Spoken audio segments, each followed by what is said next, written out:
Bonjour à tous, voici deux nouveaux exemples de faire-part de naissance que vous pouvez éventuellement adapter pour un baptême. Alors c'est toujours sur le principe du faire-part rond qui est découpé avec le cutter circulaire. Donc 3 disques superposés, donc on alterne les papiers et puis on met un peu de déco.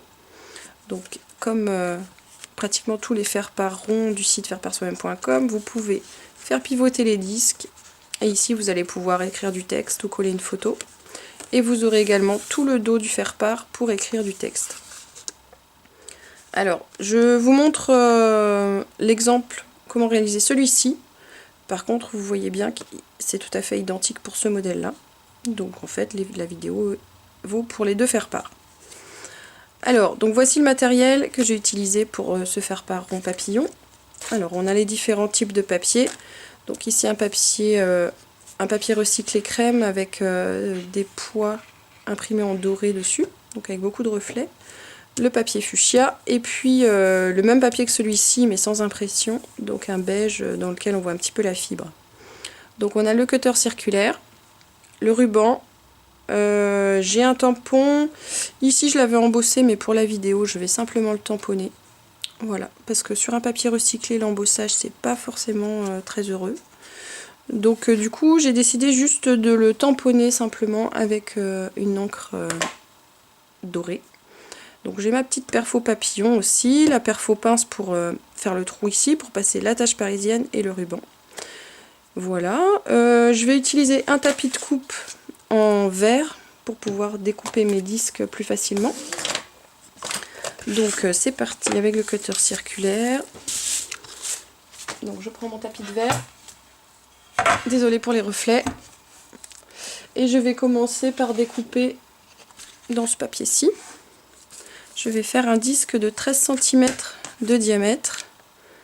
Donc ici, je dévisse un tout petit peu ma lame et je vais jusqu'au 13.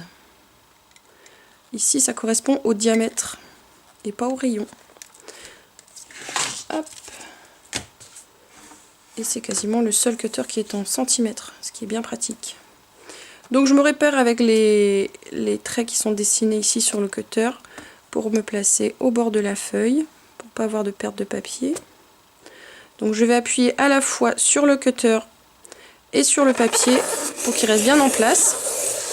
Et je tourne plusieurs fois. On peut même changer de sens. Là ça a buté, c'est un peu bizarre.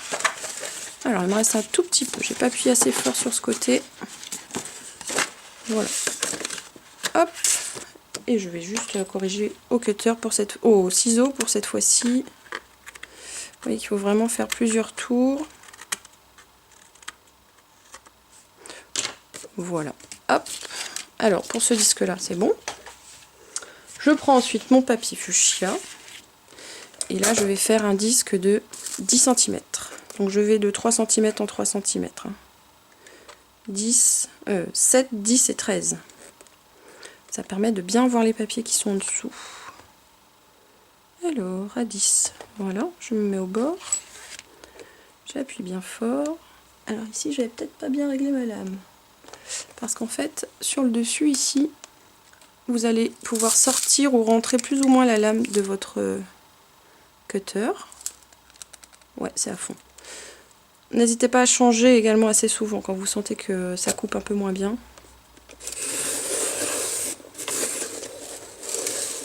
Voilà, quand on sent que ça accroche plus du tout, on peut y aller. Alors j'ai mon disque fuchsia et il me reste à faire le plus petit de 7 cm. Donc pareil, je déplace la lame, je la dévisse un tout petit peu et je déplace. Ce que vous entendez, c'est les petites billes qui sont dans le cutter, ce qui permet que ça tourne facilement. 7 cm, voilà, je me repère avec les traits pour pas avoir trop de pertes de papier. Et je tourne plusieurs fois. Maintenez bien le papier en place. Hein. Voilà. Alors j'enlève le tapis. Ça évitera de se faire mal aux yeux. Et d'un. Et de deux. Et de trois. Alors je les place bien l'un sur l'autre. Je vais peut-être aller de ce côté-ci, ça cachera un peu le trou blanc là-haut. Voilà. Voilà, une fois que j'ai bien mis comme je voulais, je tiens bien les trois ensemble et je prends ma perfo pince. Donc vous repérez avec avec cette partie métallique là. C'est là que va être votre trou, donc c'est ça qui vous sert de repère. Voilà. J'ai découpé un petit bout de tissu, de ruban, pardon. Je vais le biseauter un peu, ce sera plus facile pour le passer dans le trou.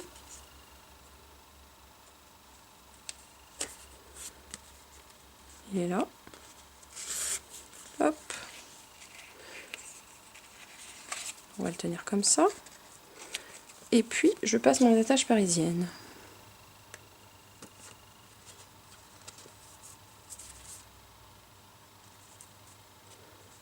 Hop. Voilà.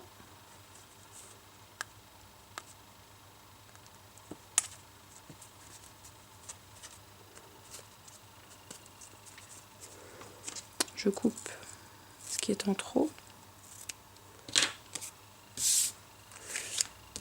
Pas très joli le premier là.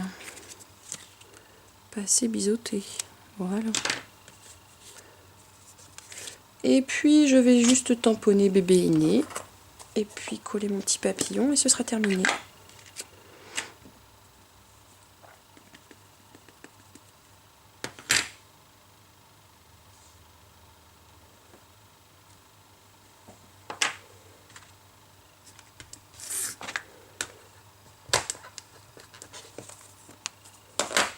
Papillon, papillon, papillon.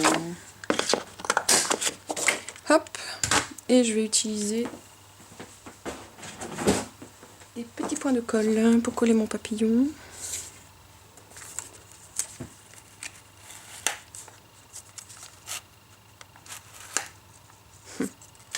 Je crois que mon petit dérouleur a un problème.